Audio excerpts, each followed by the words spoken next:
Capítulo 31. El músico, la banda sonora de su vida. Cuando el iPod se convirtió en un éxito mundial, una pregunta se volvió común para todos, desde candidatos presidenciales hasta celebridades y personas comunes. ¿Qué llevas en tu iPod? Esta simple interrogante desnudaba los gustos musicales y, de alguna manera, la personalidad de quien la respondía. Esto nos lleva a un momento íntimo con Steve Jobs, quien en 2004 mostró su iPod lleno de música que definió su vida y su personalidad. Jobs, apasionado por la música de los años 60 y 70, tenía una impresionante colección de Bob Dylan y los Beatles. En octubre del 2004, mientras Steve Jobs se recuperaba de su primera operación de cáncer, asistió a un concierto de Bob Dylan cerca de Palo Alto.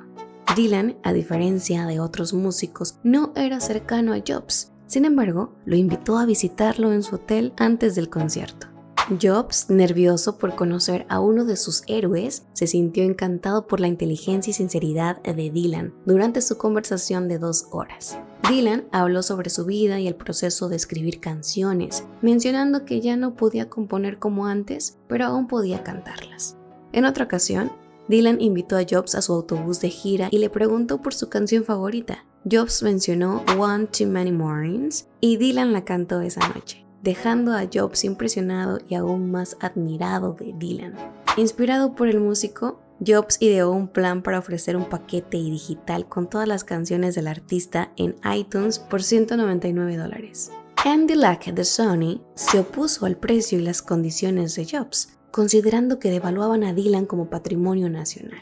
Jobs intentó contactar directamente a Dylan, pero las negociaciones quedaron en manos del agente de Jeff Rosen. En tanto, Lack ofreció un adelanto de $1 millón para aplazar la decisión. En 2006, con Lack fuera de Sony BMG, Jobs reanudó las negociaciones, enviando a Dylan un iPod con todas sus canciones y mostrando el potencial de marketing de Apple. En agosto, se anunció un gran acuerdo. Apple vendería el paquete digital de todas las canciones de Dylan y tendría derechos exclusivos para vender su nuevo disco, Modern Times, antes de su lanzamiento. Dylan apareció en un anuncio de iPod, lo que impulsó su nuevo disco al número 1 de ventas, algo que no lograba desde 1976. Este anuncio ayudó a Apple a consolidarse como una marca deseada por artistas, invirtiendo la fórmula tradicional de publicidad.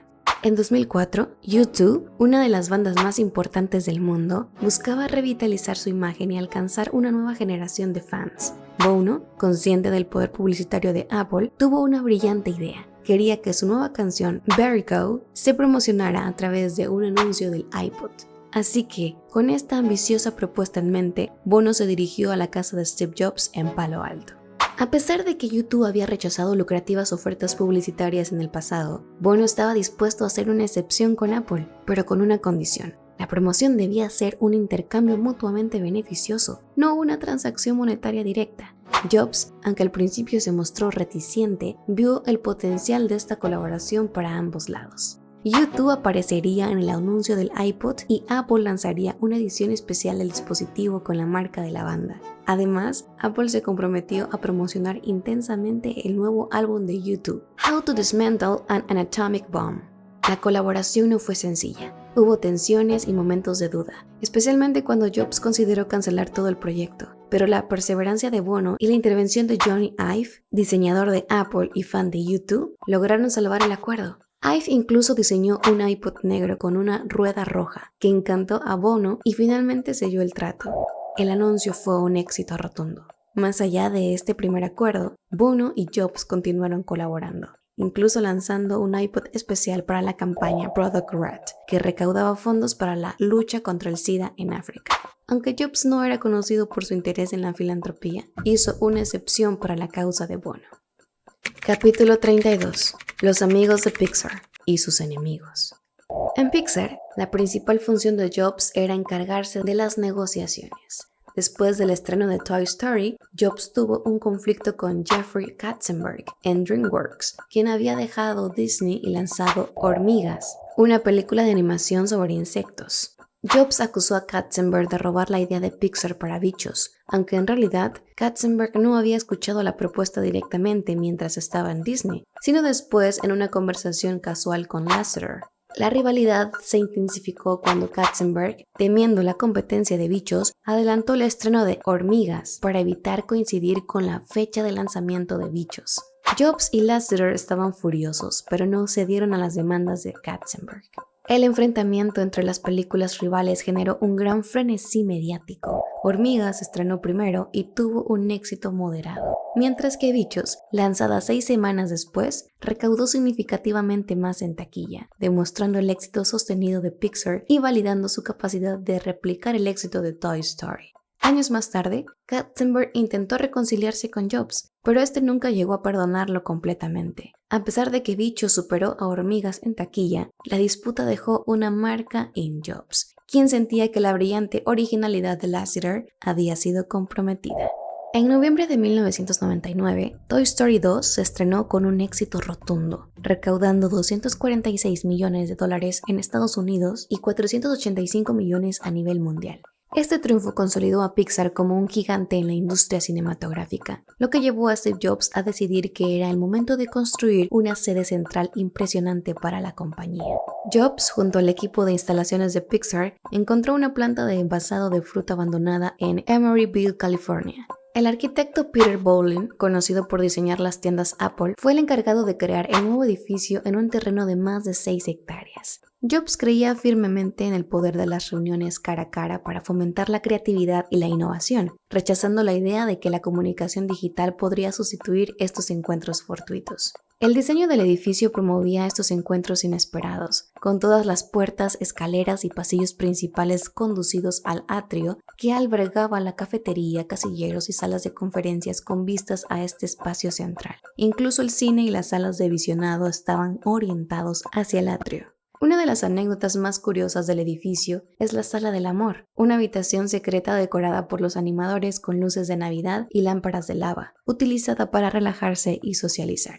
Por otra parte, las tensiones entre Eisner y Jobs crecieron debido a sus personalidades fuertes y sus métodos de trabajo intransigentes. La situación se complicó cuando Eisner, confiado en el dominio de Disney sobre las películas y personajes de Pixar, subestimó el próximo éxito de Buscando a Nemo. Jobs, frustrado por la falta de colaboración y visión de Eisner, propuso un nuevo acuerdo desventajoso para Disney, sabiendo que sería rechazado. Eisner, a su vez, planeó crear secuelas de Pixar sin su participación, lo que intensificó el conflicto.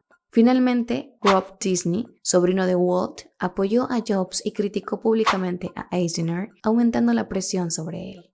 En 2005, Bob Iger sucedió a Eisner como CEO de Disney y rápidamente buscó resolver el conflicto con Pixar.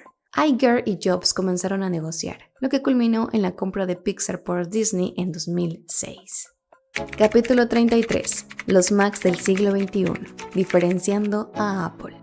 Desde la presentación del iMac en 1998, Steve Jobs y Johnny Ive hicieron de los diseños cautivadores una seña de identidad de los ordenadores Apple, con modelos como el portátil que parecía una almeja naranja y el Power Mac G4 Cube que parecía un cubito de hielo Zen. Apple se destacó en un mercado dominado por Windows. En el año 2000, el Power Mac G4 Cube llegó a ser tan seductor que fue expuesto en el Museo de Arte Moderno de Nueva York. Este ordenador era un cubo perfecto de 20 centímetros, una obra maestra de minimalismo sin botones ni ventiladores visibles. Sin embargo, a pesar de su diseño impresionante, el Cube no tuvo éxito comercial. Su precio elevado y su diseño excesivamente sofisticado no lograron captar ni a los profesionales ni al público general.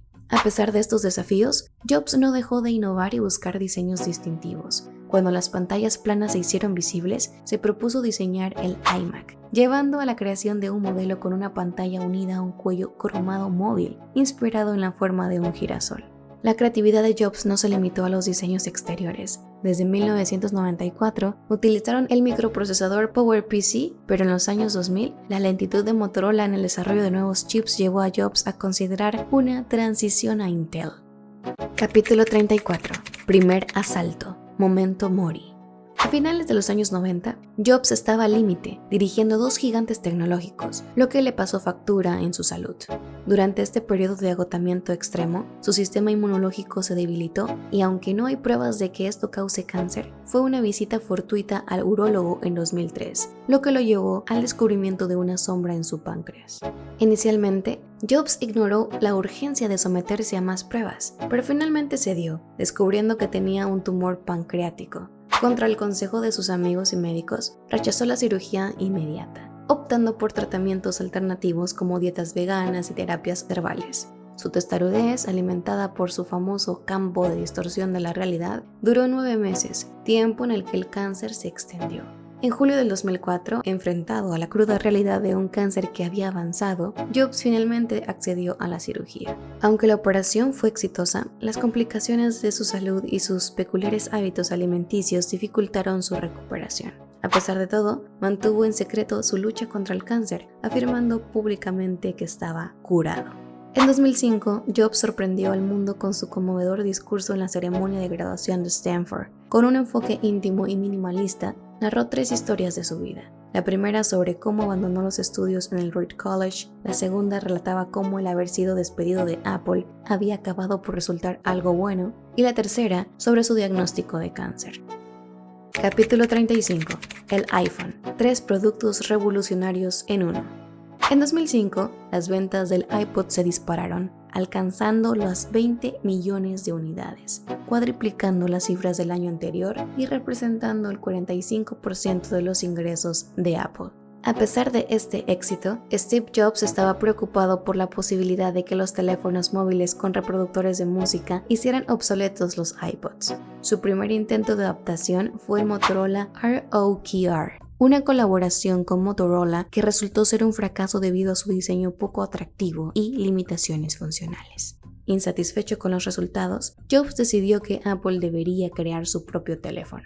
Observó que los teléfonos móviles de la época eran complicados y poco intuitivos, similar a la situación previa al lanzamiento del iPod con los reproductores de música. Inicialmente, Apple intentó adaptar la rueda del iPod para un teléfono, pero resultó impráctico.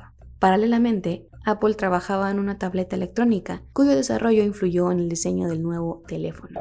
La clave del éxito fue la tecnología multitáctil, que permitió una interfaz mucho más intuitiva y flexible.